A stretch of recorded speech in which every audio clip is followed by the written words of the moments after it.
Hello friend welcome back to my channel song मैंने केमी अच्छा आपण मैंने मु आशा करुच्ची जगन्नाथ आशीर्वाद आपण मैंने बहुत भलरे थे मुझे बहुत भलरे अच्छी सांग मैंने आज एक नुआ रेसिपी ट्राए करुच्ची जार ना पनीर स्टिक सांग मैंने बनवा बिल्कुल इजी आपण जमी रेस्टोरेंट किंबा होटेल रे खाऊले तो सही टाइप्र आज आम घरे प्रस्तुत कर सांग मैंने जदि आपण मैंने मो चैनल नुआ चैनल टी को लाइक शेयर सब्सक्राइब करने तले थिबा बेल आइकन टी को दबे नेबे सांग माने आपण माने पनीर स्टिक टी को देखिकी जानि पारुथिबे केते यमी आ केते डिलिशियस हेची आ बहुत क्रिस्पी अछि बिल्कुल खाइबा पई बहुत बढ़िया लागिवो आपण इजीली या को घरे प्रस्तुत करि परिबे। तो सांग माने चलंतु आउ आमे किचन को जिबा आउ स्टार्ट करि नबा। तो देखि पारुथिबे प्रथमे मु पाखा पाखी 200 ग्राम पनीर नेइची पनीर टी को एठी भलो भाबरे देखंतु वाश करि नेइची आ गोटिए कैप्सिकम आ गोटिए पियाज मु एठी नेइची दुईटी जाक भलो भाबरे धोई नेइची तापर आम एठी जीवा कैप्सिकम टी को आम कट करवा मन रखिए काटिला बेले बिल्कुल भी परफेक्ट साइज होगा दरकार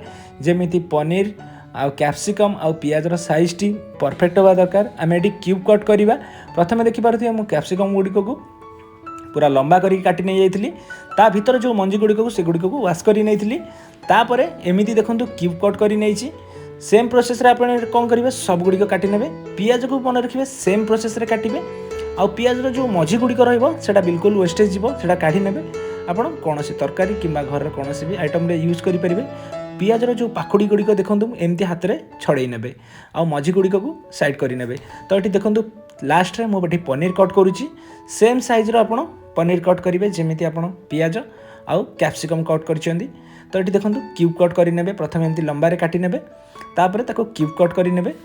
तो देखिपे पनीर गुड़िक पूरा परफेक्ट भाव में मोर कट हो जाइए। तो देखो मुझे गोटे प्लेट रे एबे पनीर गुड़िक सब गुड़िक काटी नहीं तापर जी आम ये नेक्स्ट प्रोसेस को। तो ये देखिपे मुझे किसी स्टिक नहीं ये स्टिक आपको मार्केट रे इजिली मिल जाव। तापर आम ये प्रथम देखिए गोटे कैप्सिकम कि कौन पियाज भी गोटे लगे पारे तापर एमती आपड़ ताकू सेट करेंगे गोटे पियाज गोटे कैप्सिकम गोटे पनीर एमती आपड़ भल भाव में लगे ने देखा मुझे लगे देखिए केते सुंदर देखा जाउची देखिपे केते सुंदर भाव में मोर पनीर स्टिक रेडी होती मुझे आउ गोटे आपको देखा रेडी करिकी बिल्कुल बनैबा इजी आपण बहुत यूनिक स्टाइल रे आपण को घरे प्रस्तुत करें। प्रथम देखो मुझे गोटे पियाज लगे नहीं तापर गोटे देखिए गोटे मुझे पनीर लगौची तापर गोटे कैप्सिकम तापर पुणी गोटे पनीर तापर पुणी गोटे कैप्सिकम तापर पुणी गोटे पनीर तापर पुणी गोटे कैप्सिकम देखिए बहुत सुंदर देखा जीवो आउ इजिली प्रस्तुत करें।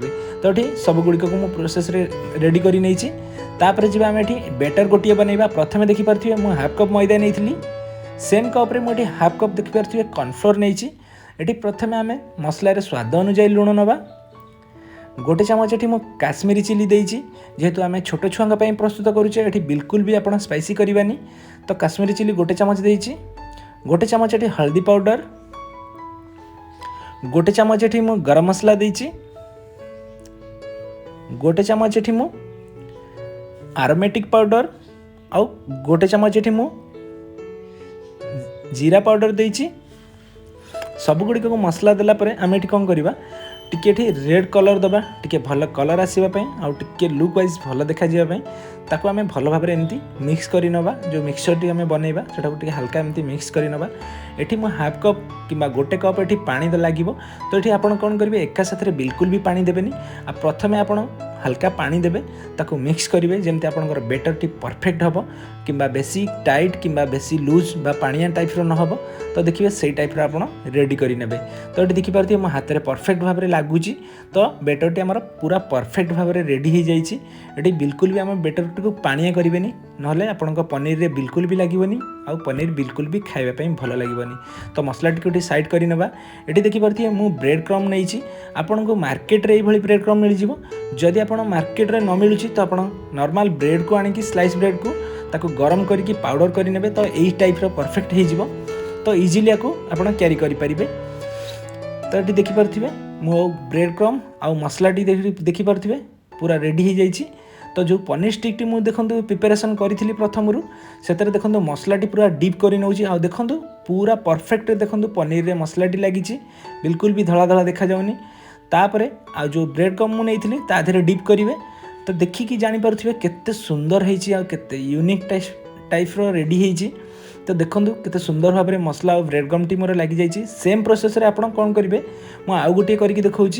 तो यहीपरी प्रोसेस रे प्रथम आम कौन करवा सबुगुड़िक डिप करवा आउ ब्रेड क्रम रे डिप करके साइड कर नवा।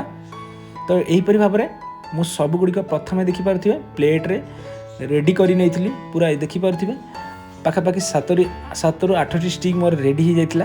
तापर ये देखिपे मु गोटे कड़ई नहीं कड़ई पाखापाखि 200 ग्राम रिफाइन ऑयल नहीं।